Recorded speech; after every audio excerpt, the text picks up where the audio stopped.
Hello out there, wrestling fans. It's been a while, and people have been sending me PMs, comments, and the kind. So, where are you? Where have you been? Are you only uploading a video a month right now?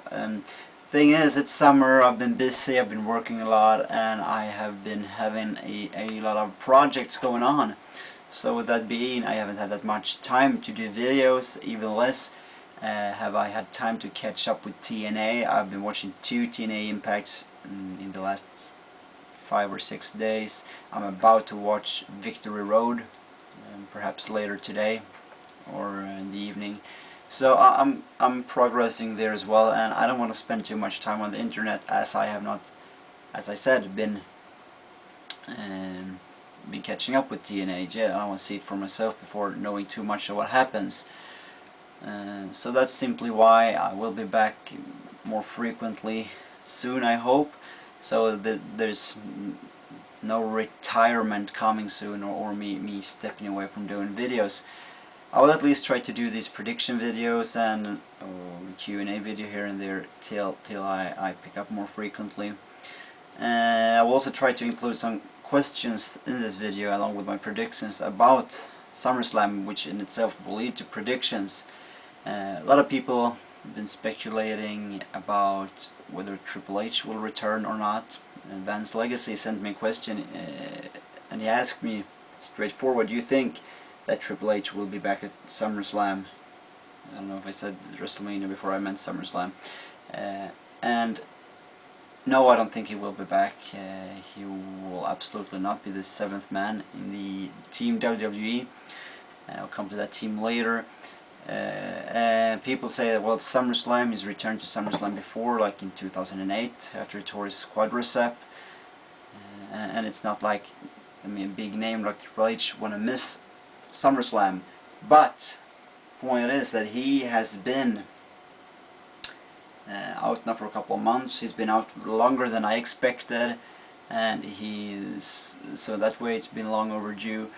But on the other hand, in 2005 it was the same thing. He just vanished in June after losing to Batista in 3 straight contests, and then he was gone. And I believe he came back in October when they did their season premiere of, or was it September, somewhere? Yeah, no, in October, because he returned right after Ric Flair had defeated Carlito for the Intercontinental Championship, and that was an Unforgiven. So he returned early October, attacked Ric Flair, and then he was out over SummerSlam, just resting his body and doing some administrative work instead. And I think that will be the case right now as well. He won't step in. There is no natural way for him to come in right now and steal someone's thunder, even though what people speculates with Triple H being a political devil, I don't think that's what he's up to, and that what he's only good for to do is stealing someone's thunder. He will allow SummerSlam, WWE will allow SummerSlam to progress and go by without Triple H. So no, I don't think there will be a Triple H. Then if we go into the elimination match, WWE Raw has been extraordinarily good over the last couple of 2 months, and I think they've been really manufacturing these stables of the Nexus and somewhat the Team WWE, which has been going back and forth. Really interesting group dynamics, and a very good lineage throughout the show. Continuous developments throughout the shows that you can follow from week to week. This very intriguing, complex, intricate story that you can follow from week to week. That makes this feud very, very interesting, and that not only for Raw. SmackDown's been going well, and that's not the only feud that's been good, because it's been other feuds as well. So the product, all in all, is very, very interesting right now, and WWE is doing a great job of building it for SummerSlam, and it could be a lot due to the low pay-per-view buy rate that's been since WrestleMania. I don't know about the Money in the Bank pay-per-view buy rate, but I don't think it's out official yet. But they're really gonna bring something for SummerSlam, just like they did last year. That was the best SummerSlam I had seen in years, and it looks to be the same this year. And they said, like I've said before last year, that they are looking to make SummerSlam really stand out as that second runner-up, second pay-per-view, the biggest pay-per-view after WrestleMania. So with Team WWE versus the Nexus, I would be surprised if the Nexus doesn't win. I have some theories on what will happen. I won't speak that loud about them because, I mean, there are as many theories out there as there are people on the earth. But I think this elimination match, I have some sort of a portrait in my mind of how it will work out. And all I would say though is that the Nexus will win, I think, and I still believe that the Great Khali might be the contender in that match. And that's another question sent in to me. Someone wondering whether I thought that Great Khali would be replaced and whom would be his replacement, and that might be Ezekiel Jackson. I doubt that, simply because Ezekiel Jackson, if coming back, I see him as a possible future potential main eventer, someone who can wrestle and tangle it out with the big guys.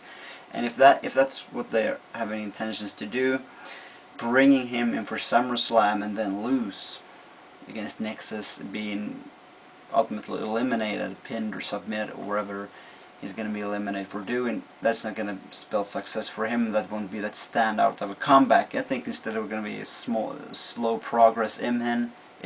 He's already been around in WWE for about 2 years, so most people know who he is. But they're still going to have to build him up as a single star, standing out for himself, not with William Regal, Kozlov, or Brian Kendrick as he has been sided with before. He's going to stand out on his own, or if he's going to come back and win the match with Team WWE, that's not really going to help the Nexus, and that feels like bringing an abrupt end to that stable in the storyline. Because I truly believe that the Nexus will win, and therefore I can see Ezekiel Jackson fit in. I still believe Great Khali will be there, and he's a key role player for WWE in their Asian expansion, and that's why I believe that he's needed for the WWE in this pay-per-view. They've never said so far that he won't be competing. It said it's doubtful, but he could still be there. I don't see the Miz going in there either, because the team is already dysfunctional as it is, and with the Miz in there it will be even more dysfunctional, so that would just be mixing two diseases up and making it even worse. Going on to the title matches, Sheamus versus Randy Orton. It's really hard to predict, as was the match at the Royal Rumble earlier this year, where Orton lost via disqualification. Contradictory to what he said to Sheamus this past Monday, that he has never lost to him, well, not in a pin for a submission environment, but he has lost via disqualification. I believe Sheamus will not retire, he will retain the title. And if we're going on to the other title match, I surely so much hope, and I'm almost 100% positive that Kane will defeat Ray and keep the title. He's on a tremendous roll right now with the current storyline rolling on. Kane will retain, I say, as will Sheamus. That leaves us so far with no title changes. Melina, though, I believe she will defeat Alicia Fox. Why else make this storyline as it has so far, or storyline, but how it's played out so far with her defeating Alicia Fox this past Monday night on Raw.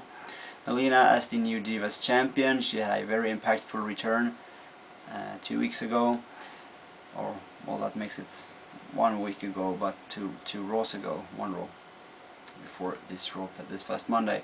And then we have Big Show versus the entire Straight Edge Society. I don't really know how he's gonna win that match, because it's 3-on-1. It doesn't feel that logical, and deeming it from how it has looked on SmackDown these past weeks, he has been able to put up an amount of offense only to get beaten down and then more or less hurt, almost injured.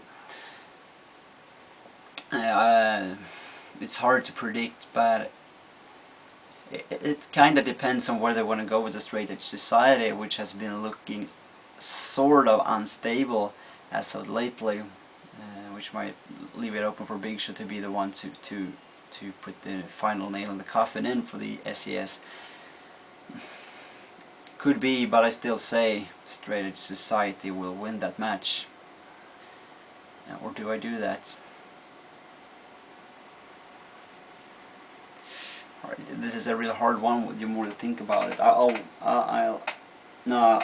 say Big Show wins. I'll say Big Show wins. Hopefully this is one of these situations where you change your mind and then get the right one. And I say Big Show wins. And this is the 5 matches that are announced. But if we're gonna go on, we could say that I've been predicting since Money in the Bank that Michelle McCool will wrestle Layla for the title, and that's looking pretty possible right now. And if that's the case, I say Michelle McCool wins. And if Dolph Ziggler has to put up the title against Kofi Kingston, I believe he will retain. I don't know why they didn't have the first title match where Dolph Ziggler won the title at SummerSlam in the first place, but they decided to have it on SmackDown, so be it. Thank you for watching, and share your predictions with me.